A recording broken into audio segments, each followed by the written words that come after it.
Dans le monde d'aujourd'hui, il y a de nombreux mariages qui connaissent des difficultés, au point que même certains croyants les voient comme tels.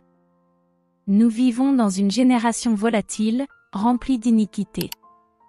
Vous n'avez pas à chercher cela, c'est partout, dans les endroits et les enseignements malsains, et vous trouverez également toutes sortes d'enseignements malsains concernant le mariage et les relations.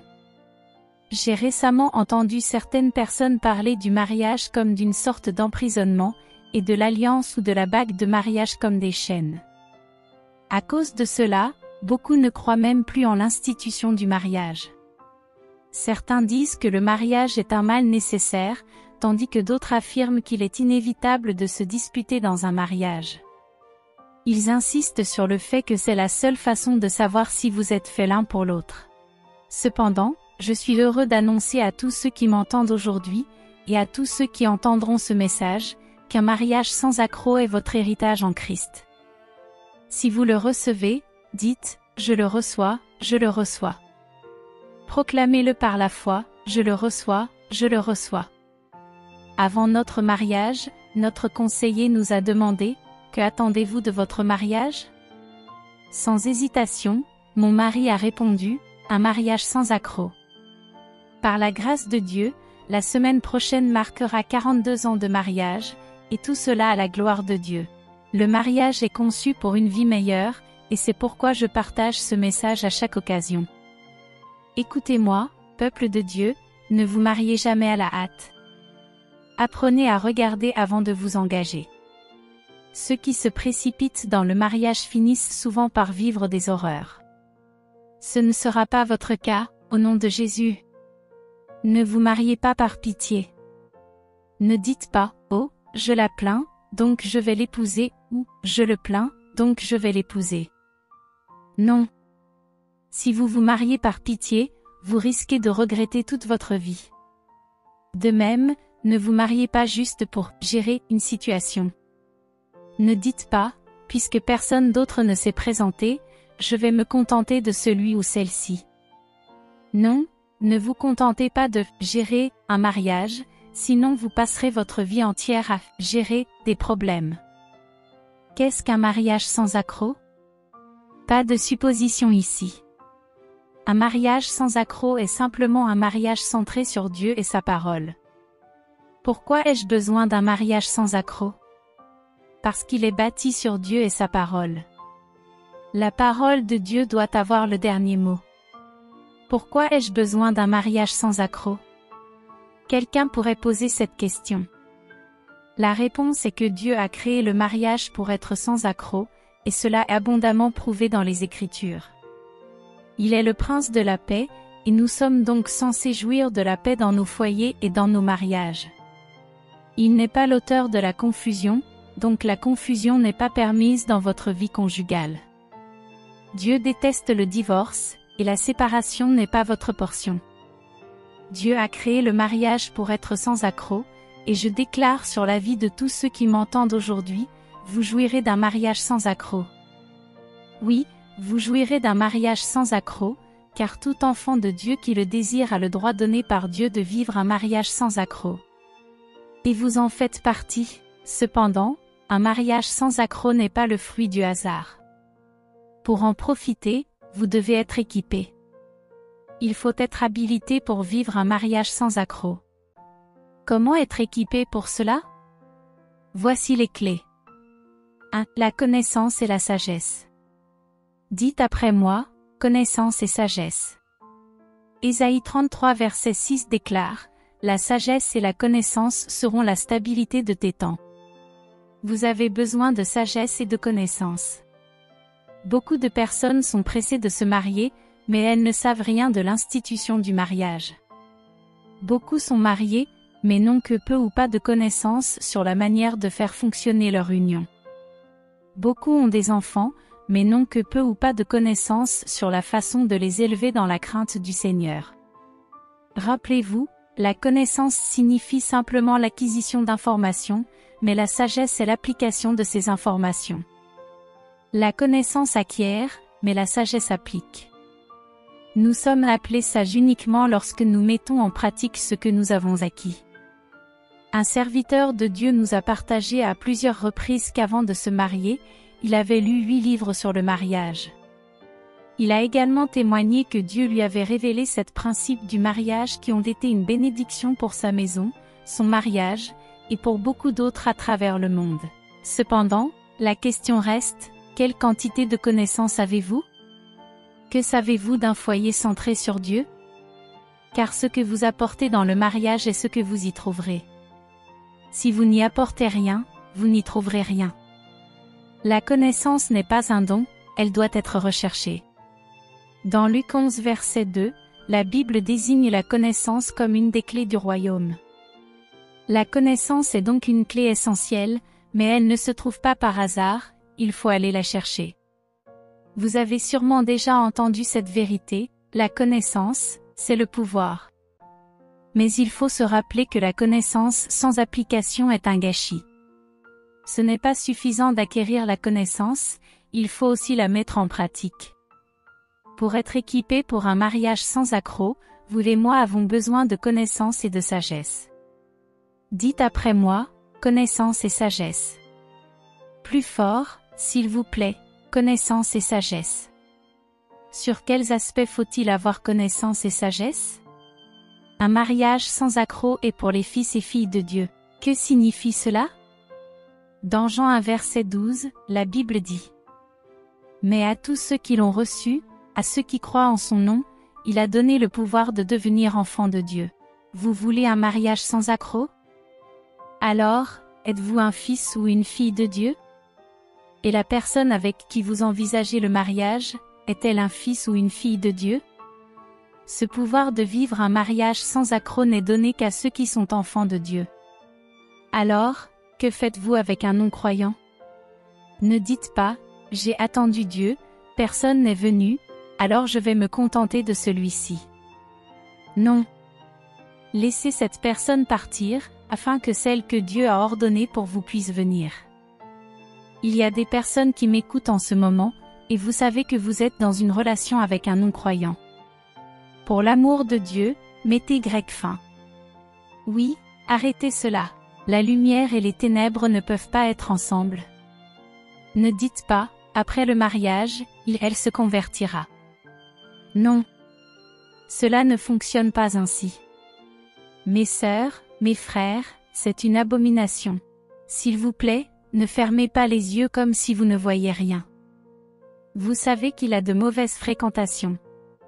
Oui, cet homme n'a pas une bonne vie, il a de mauvaises relations, il boit, il fume, et vous vous dites, mais on va à la même église. Pourtant, vous savez qu'il est impliqué dans des pratiques douteuses comme le yahoo. Ce n'est pas l'église que vous épousez, mais la personne. Certaines personnes vont même jusqu'à mentir lors des séances de préparation au mariage. Ils se préparent d'avance. Si on te pose cette question, tu réponds ça, si on te demande autre chose, dis ceci. Et quand ils arrivent, avant même que le pasteur ait fini de poser une question, ils répondent déjà à sa place. Mais rappelez-vous, le pasteur ne vivra pas votre mariage avec vous.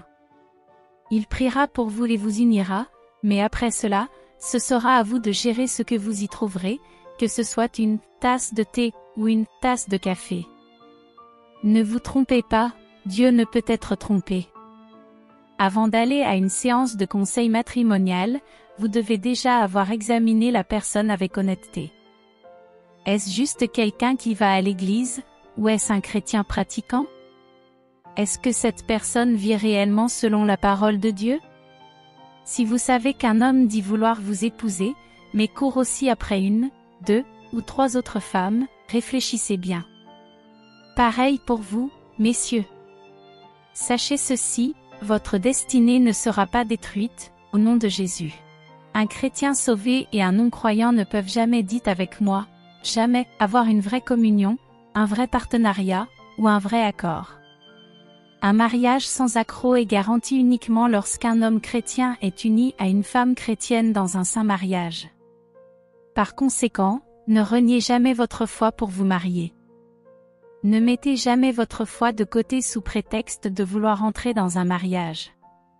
Je crois que Dieu fera une œuvre rapide dans la vie de plusieurs personnes qui m'écoutent aujourd'hui.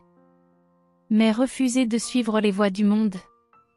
Laissez votre vie être gouvernée par la parole de Dieu, et non par les dictats de la société. Ne vous mariez pas sous la pression. Rappelez-vous ceci, vous êtes un trésor précieux pour Dieu. Vous réussirez. Je peux vous affirmer, après plusieurs années d'expérience à conseiller des personnes, célibataires comme mariées, qu'un croyant qui épouse un non-croyant peut vivre une relation très stressante. Cela peut être dévastateur, lourd à porter, brise-cœur, dans certains cas, mettre votre vie en danger. Isaac et Rebecca, un exemple de mariage selon Dieu. Rappelez-vous Isaac et Rebecca. Ils ont été élevés dans des foyers et non simplement dans des maisons. Il y a une grande différence entre les deux. Ils n'ont pas seulement été nourris, ils ont été formés. Isaac n'a pas épousé Jézabel ni Dalila. Aujourd'hui, je déclare que tout ministère de Jézabel ou de Dalila dans votre vie perd son emprise, au nom de Jésus. Attention au piège de Dalila. Je m'adresse à toi, jeune homme, que fais-tu sur les genoux de Dalila? Ce n'est pas ta femme d'alliance, c'est une destructrice de destinée. Dalila a pour mission de siphonner la puissance et de détruire les destinées. Mais je prophétise sur ta vie aujourd'hui, ta destinée ne sera pas détruite. La puissance que tu reçois de Dieu ne fuira pas à cause d'elle. Tu dois avoir le courage de lui dire « Bye bye, Dalila. C'en est fini de toi. Arrête le péché avant qu'il ne t'arrête. » Certains témoignages montrent que Dieu transforme des vies. Un homme impliqué dans des pratiques illégales, Yahoo, a arrêté, et une femme qui vivait dans le péché a aussi changé. Toi aussi, arrête ce péché avant qu'il ne t'arrête. Parmi les œuvres de Jézabel, il y a la convoitise et la capacité de tuer pour de l'argent, comme dans l'histoire d'Achab et Jézabel qui ont tué Naboth pour son champ. Aujourd'hui, je déclare, tout esprit de convoitise et de destruction dans ta vie est brisé, au nom de Jésus. Les clés pour un mariage sans accroc. Ne te fie pas uniquement aux apparences.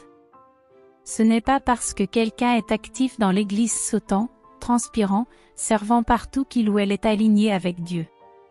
Ne te laisse pas séduire par le matérialisme.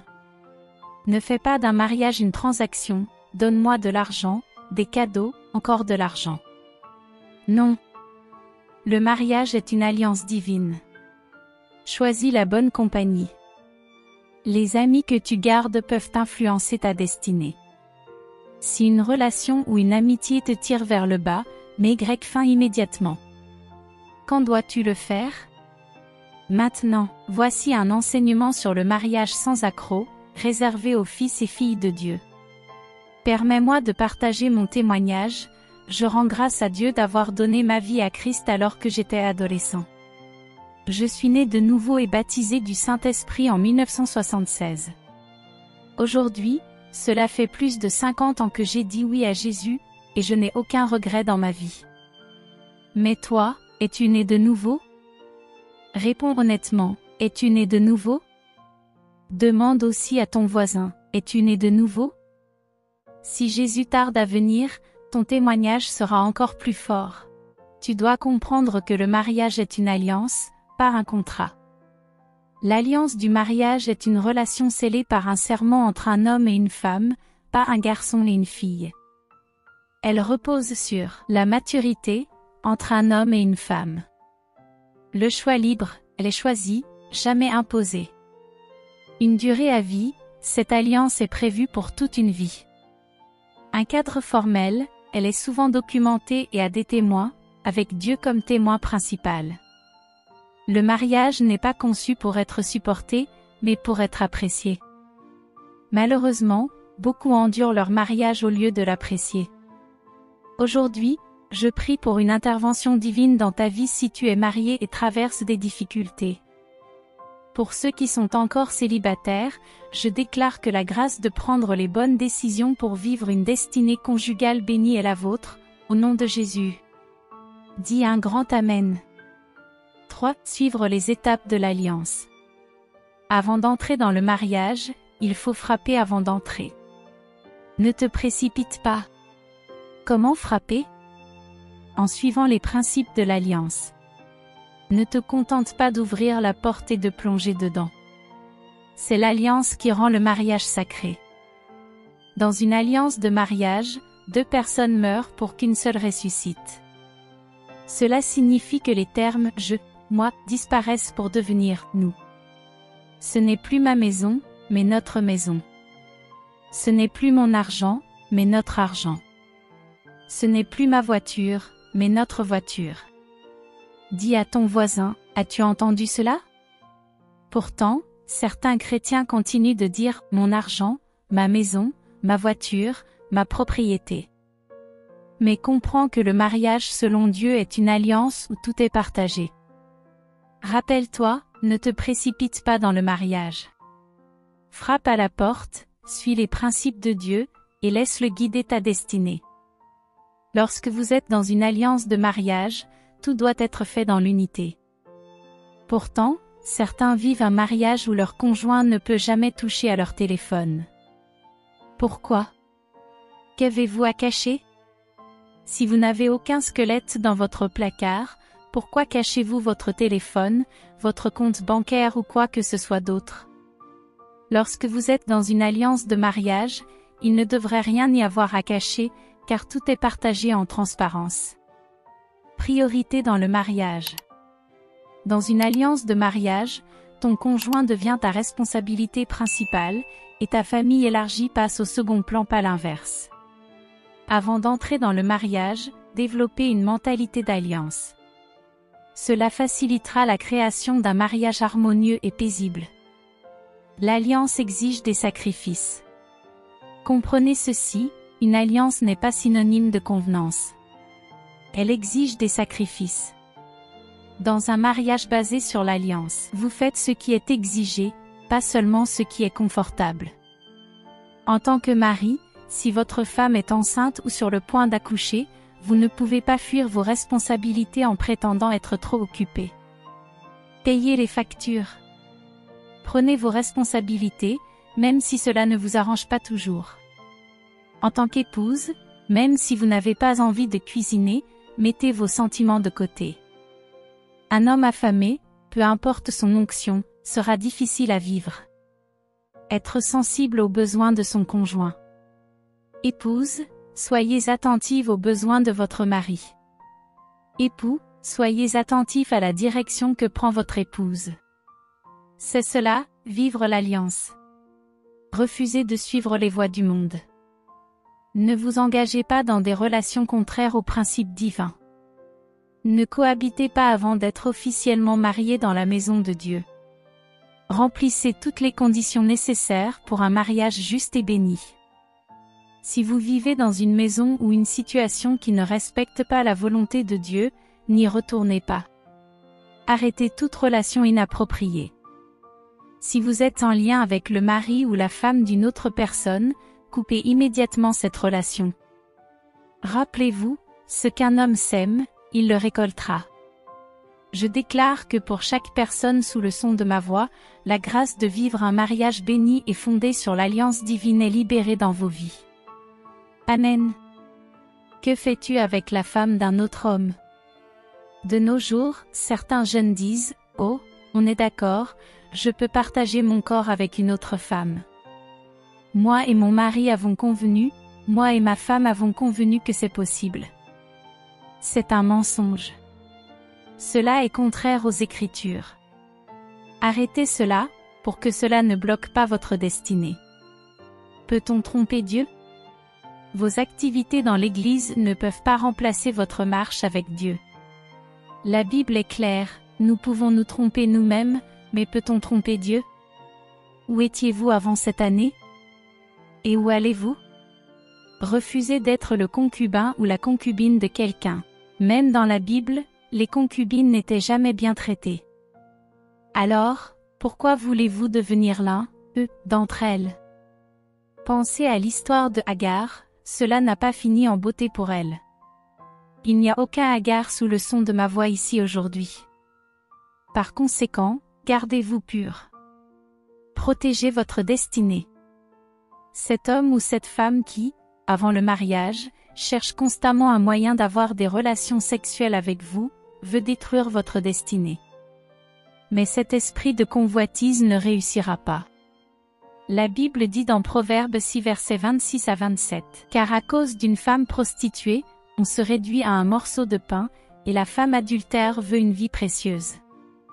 Un homme peut-il prendre du feu dans son sein sans que ses vêtements ne brûlent? Toute personne qui cherche à détruire votre précieuse vie échouera au nom de Jésus. Ne jouez pas avec le feu. Travaillez sur vous-même. Le mariage demande des efforts. Il fonctionne pour ceux qui travaillent sur eux-mêmes. Sachez ceci, un mariage harmonieux n'est pas un don, c'est une responsabilité. Et comme l'a enseigné le serviteur de Dieu, la responsabilité est le prix de la grandeur. Vous serez grand au nom de Jésus. Ne dépendez pas uniquement du mariage. Enfin, comprenez ceci, votre valeur dépasse largement le cadre du mariage. Le mariage ne doit pas définir votre vie. Travaillez sur vous-même, progressez, et laissez Dieu diriger vos pas. Alors ne pense pas que le mariage est tout. Et une perspective correcte sur la vie et travaille à t'améliorer. Ne reste pas à attendre, disant « J'attends une femme à épouser, j'attends un homme à épouser ». Ceux qui attendent finissent par gaspiller leur vie. Tu ne seras pas gaspillé. Développe tes potentiels. Ne laisse pas tes talents enfouis, mets-les en action. Si tu n'as pas encore trouvé qui épouser, continue d'avancer. Ta destinée est précieuse. Va à l'école, apprends un métier, sois créatif, occupe-toi. Refuse d'être inactif. Aujourd'hui, il existe tellement de cours en ligne, apprends, progresse par tous les moyens possibles. La vérité est que personne ne veut t'épouser une charge. Tu ne seras pas un fardeau. Si tu es sorti d'une relation passée qui a échoué, ne reste pas bloqué dans ton passé. Peut-être viens-tu d'une famille où les choses ont toujours été difficiles, mais ne laisse pas ce passé te définir. Ton passé est derrière toi, laisse-le où il est, pour ne pas reculer avec lui. Regarde vers l'avant. Ceux qui veulent avancer regardent devant eux. Ceux qui regardent en arrière sont ceux qui veulent reculer. Tu avanceras. Je dis, tu avanceras. Continue de regarder vers l'avant. Travaille sur ton caractère. Construis ton caractère et ton intégrité. Fais des choix qui amélioreront ta destinée et ton avenir. Sois honnête. Peux-tu être digne de confiance? Si tu dis que quelque chose est noir, les gens te croient-ils facilement ou pensent-ils automatiquement que c'est l'inverse? Refuse d'être une personne dont on doute à chaque parole. Quittons les vieilles habitudes et adoptons la parole de Dieu. Fais de toi-même un partenaire idéal à trouver, au lieu de chercher uniquement le partenaire idéal. Oui, tu as peut-être un passé difficile ou des bagages à porter, que ce soit à cause de ta famille ou de relations passées. Mais est-ce une raison pour afficher constamment une mine triste? Sois joyeux, Si tu es toujours abattu, déprimé, ou en colère, ta propre destinée pourrait te passer sous le nez. Personne ne veut épouser quelqu'un qui est tout le temps frustré, déprimé, ou grognon, ne. Frère, souris. Dis à ton voisin, souris. Peut-être qu'un frère voulait s'approcher de toi, mais à chaque fois qu'il te voit, tu as l'air morose. Je brise maintenant l'esprit de dépression. Je déclare que la joie du Seigneur est ta part. Reçois cette joie au nom de Jésus. Tout ce qui te faisait pleurer ou te courber la tête en secret est annulé dans ta vie aujourd'hui. Amen. Le mariage est un travail. Travaille sur toi-même, ensuite, travaille sur ton mariage. Comprends ceci, se marier n'est pas une fin. Ne dis pas, oh Dieu, laisse-moi juste me marier, tous mes amis sont mariés. Tu n'es pas comme eux. Tu es unique, spécial, et précieux, Se marier n'est pas une fin, c'est le début d'une nouvelle relation. Alors ne pense pas que ta vie ne commence qu'une fois marié, car ce n'est pas vrai. Le mariage a besoin d'attention, de soins, et d'entretien pour s'épanouir. Prends soin de ton mariage. Quelqu'un a dit, et c'est vrai, l'herbe n'est pas toujours plus verte ailleurs. L'herbe est verte là où elle est entretenue, arrosée et soignée. Inutile de s'asseoir et de dire, oh, si seulement mon mari était comme celui de cette femme. Ce n'est pas ton mari. Alors, que dois-tu faire? Prends soin de ton propre jardin, arrose-le, entretiens-le, et il deviendra vert. De même, évite de dire, si seulement ma femme était comme cette autre femme. Ce n'est pas ta femme. Occupe-toi de ton propre jardin.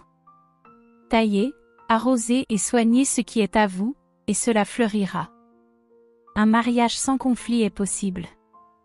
Ton mariage sera sans conflit. Prie pour ton époux, épouse et prie avec lui, elle. Tout commence par là. Servez-vous mutuellement. Ne sois pas toujours dans l'attente que l'autre te serve, apporte-moi ceci, va là-bas, lève-toi, assieds-toi. Le mariage, en fin de compte, est essentiellement un acte de service mutuel. Le plus grand service que tu puisses accomplir avec ton époux, épouse, c'est de servir Dieu ensemble en œuvrant pour l'expansion de son royaume sur terre. Complimentez-vous, renforcez vos points faibles respectifs, et aidez-vous mutuellement à devenir ce que Dieu a prévu pour vous. L'importance de la communication. Il est essentiel que la communication entre époux soit libre et ouverte. N'oublie pas que les hommes et les femmes communiquent différemment. En général, un homme communique pour transmettre ou recevoir des informations. Lorsqu'un mari parle, il veut souvent partager un fait ou obtenir une réponse. De l'autre côté, une femme communique pour exprimer et recevoir de l'affection. C'est pourquoi, si ta femme te parle et que tu es distrait par ton téléphone ou une autre activité, cela peut causer des frustrations. Elle veut ton attention. Évitez les blocages dans la communication. Les blocages dans la communication conduisent au blocage dans le mariage. Ton mariage ne s'effondrera pas. Je déclare et décrète que tout blocage dans la communication ou dans le mariage est annulé, au nom de Jésus. Prends soin, communique, et sers avec amour. Je déclare une restauration divine.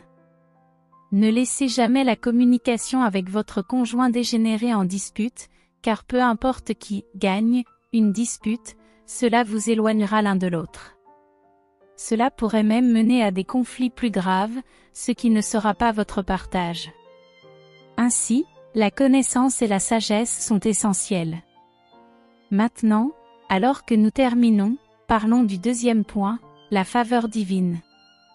Proverbe 18 verset 22 dit clairement, « Celui qui trouve une femme trouve le bonheur, c'est une grâce qu'il obtient de l'Éternel. » Sur cette base, Dieu favorisera quelqu'un ici. Si vous êtes cette personne, que votre « Amen » soit retentissant. Le mariage est une fonction de la faveur divine. Je vois cela dans ma propre vie. Le mariage que Dieu m'a accordé est le fruit de sa faveur divine.